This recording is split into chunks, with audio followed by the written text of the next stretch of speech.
Today we're going to look at a wire rope swaging tool from iCrimp. What in the world is swaging? I've never heard that term before until I started researching these. It's basically, you get some wire rope.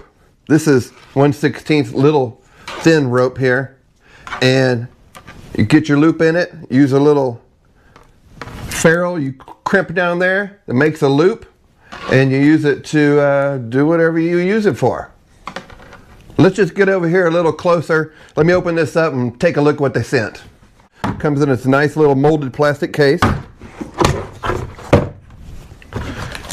They got a little product manual for the IWISS 1608 series. And this, here you go, you can see it right here. Wire rope swaging tools. I've heard it pronounced swaging, not swagging. So yeah, let's go with swaging. You got your crimping tool here for different size wire ropes. Nice, heavy feeling, feels good in your hand. Doesn't feel cheap or lightweight or anything like that. We got a little wire cutting tool here, and it comes with a little wrench. Everything got its spot in this case. Keep everything together. Got a little assortment of other things here. These are the little ferrule pieces, I call them, that the wire rope loops into, that you crimp down, that holds it. You got some, let's see, two sizes on this side. This is the little loops that you can loop your wire around, if that's what you want to do. And on this side we have some larger size loops and some larger size of the ferrules. Let's see what sizes this kit comes with. 3/32. You got 1/8. You got 1/16, which I'm going to use today, and 3/64. So yeah, it's got everything you need to get going. They have, of course, they got all these in different amounts. You can get a whole kit of just these little accessories and pieces to go with your crimp set. So what I need to use this for is one of my trailers. This is actually the breakaway piece for the emergency braking system. If your trailer were to come unhooked, you have this cable attached to your truck. So if your trailer came unhooked, it's going to yank this out, apply the brakes of your trailer. Well, you can see mine's seen better days. This thing has been like this for a couple years. I'm going to go ahead and do a new cable for this. We can get back to safety first. Let's try out these little wire cutters here. Shouldn't be hard on this because this is so rusty. Open that up. There we go. Just cut that out. Toss that over there. They say it cuts up to 3.5 millimeters. So that'll handle anything that this set comes with. If you're going to cut anything like a 1/4 inch or something like that, I think you're going to need a little bit bigger cutter. But anyway, that's what this comes with. So let me put a little loop on here. And all I'm going to do is run this through this eye. I'm going to put my little piece on the end here. Let's see. Think like that. Oh, let me start over. I want to put this on first. Run this through here. Loop back around. Back through this piece right there. And I think you need to leave a little bit of end out of there.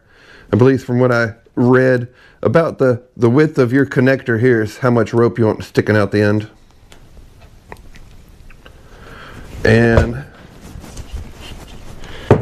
might actually, this is hard to do with trying to get it to where you can see it. I'm gonna get my crimper on there like that. Make sure my distances all look good over there. Okay. And then we're just going to crimp down on that. Oh, that's easy cheesy. And we're going to do 2 crimps right there.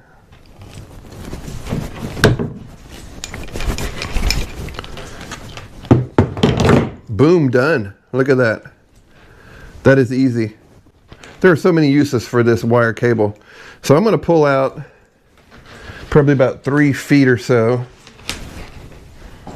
And then I'm going to make just a loop on the other end. Cutters. Cuts like butter. Get my piece on there. You can make these loops however big you want to make them. I think that's going to be good for what I'm using it for. I've read that these connectors are about 80 to 90% of the breaking strength of the cable. So they should give you a real good connection. So that's it. Makes a nice little loop, a nice little connector. I can plug that back into my trailer and we'll be safe again. All right, the next thing I'm gonna do is, this is my hitch pin for my trailer. And I don't know about you guys, but I usually end up leaving this on the bumper of my truck after I unhook my trailer, and then it ends up on the road somewhere. So I'm going to make me a little cable where I can connect this pin to my trailer just through there, and that way I'm not going to lose it again. I'm not going to leave that thing on my bumper because it's connected to the trailer. So let's do that again. We'll just do this one more time. Put that through there. Let's see, I'm make it a little bit smaller. That's gonna be fine. You can see I got a little tail sticking out there, and that's gonna hook to the pin right there. Put this in the dies of the crimper, crimp down. That's gonna be a lifesaver. I don't know how many of these pins I have lost and rebought. I just start buying them by the 2s and 3s.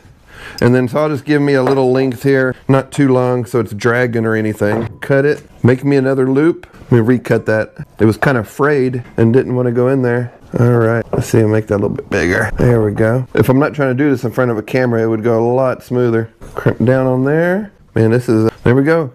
Got my hitch pin and I got a loop. I can put a carabiner or something on there and attach it to the trailer and won't be losing that again.